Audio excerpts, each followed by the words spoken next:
কথাটা খারাপ লাগলেও জানো তো এটাই সত্যি যে কারো যদি কিছু থাকে সে কিন্তু কখনো দেখায় না, কিন্তু যাদের নেই তারা দেখবে অ্যাকচুয়ালি ফুটানি একটু বেশি দেখায়। মানে এটা হয় আমাদের গ্রামে বেশি। আজকে একটা ভিডিও দেখছিলাম, সেটা হচ্ছে দেবশ্রী, মানে আমাদের সেই টলিউডের নায়িকা, মানে আগের কালের। তো দেবশ্রীর হাতে একটা ফোন দেখলাম, খুব সম্ভব হয়তো সেটা হচ্ছে আইফোন নাই ভিভো, যাই হোক আমি অত ফোন চিনিও না জানিও না। তো তার হাতে একটা নর্মাল ফোন দেখলাম। আমি দেখে না অবাক হয়ে গেলাম যে সে একটা নায়িকা, সে পুরনো যুগের নায়িকা, হিট নায়িকা। তো তার হাতে দেখলাম একটা সাধারণ ফোন, কিন্তু তার হাতে একটা আইফোন দেখলাম না। মানে এটা আমার খুব মানে অবাক লাগলো। হয়তো তার আছে কিনা আমি জানি না, বলতে পারবো না, কিন্তু আমি তার হাতে দেখলাম একটা নর্মাল ফোন। তো এটা দেখে আমার মনে হলো যে সে তো একটা নায়িকা, তো তার হাতে কেন আইফোন নেই? কিন্তু কিছু কিছু মানুষের দেখবে মানে থাকার থেকে চাহিদা বেশি থাকে। মানে দেখো, এটা বলা ভুল যে হ্যাঁ সবার শখ থাকে, শখ আমারও আছে, কিন্তু আমি মনে করি সময় বুঝে শখ মেটানো উচিত। কারণ দেখো, আমি যদি মনে করি এখন আমি একটা ধার করে কিন্তু আইফোন কিনতে পারি, বা আমি লোন নিয়েও কিন্তু একটা আইফোন কিনতে পারি, কিন্তু আমি কিনি না কেন?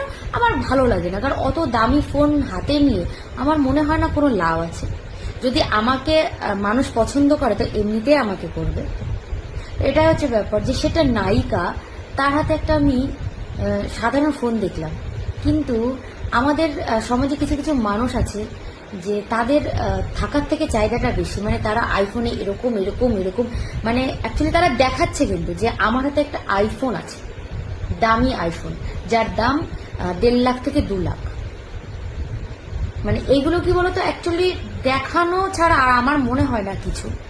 এবার কথা হচ্ছে যে মানুষকে না দেখে কোনোদিনও কিছু হয় না। কারণ এটা আমি প্রমাণ পেলাম শুধুমাত্র মানে নায়িকা দেবশ্রীর হাতে ফোনটা দেখে, যে সেই মানুষটাও তো একটা দামি আইফোন ব্যবহার করতে পারে না, তার ক্ষমতা কিন্তু আছে। কিন্তু আমাদের সাধারণত ঘরে অনেকেরই আছে যে মানে আইফোন সত্যি চলে না। কারণ আমরা মধ্যবিত্ত পরিবারে, তো অনেক সময় আইফোনটা আমাদের কাছে একটু ফুটানি মতন মনে হয়। হয়তো এখন কি বলতো, এখন সবাই মানে ধার করে হলেও নিতে হবে, মানে তার পকেটে পয়সা থাক বা না থাক। আর এটা দেখে আমি খুব অবাক হলাম, জানো তো, যে একটা নায়িকা তার হাতে একটা আইফোন দেখলাম না, কিন্তু সাধারণ মানুষের হাতে আইফোনে ভরে গেছে। মানে এখন এক কথায় আইফোন অনেকে বলে ছাপ্পি বলে। তো এটাই হচ্ছে ব্যাপার, যে বলে না যার বেশি আছে সে কখনো কিন্তু দেখায় না, জানো তো, কিন্তু যার নেই একমাত্র সেই দেখায়। তো এখন সোশ্যাল মিডিয়াতে এমন কি হয়েছে বলো তো, মানুষ কিছু করার আগে আগে ক্যামেরার সামনে এসে দেখায়, দেখো আমি এটা করেছি, আমি ওটা করছি। মানে মুখে বলবে না না আমি দেখাচ্ছি না, কিন্তু অ্যাকচুয়ালি সে কিন্তু দেখাচ্ছে যে আমি এটা করেছি, বা আমি এটা কিনেছি, বা ইত্যাদি হেনা তেনা অনেক কিছু। তো মানুষকে জানো তো অতি সহজে মানুষ বলে না মিথ্যার পিছনে দৌড়ায়। সঠিক সঠিক কথা বা সঠিক নিয়ম বা সঠিক কিছু যদি শোনা যায়, সেই ক্ষমতাটা মানুষের মধ্যে এখন আর নেই।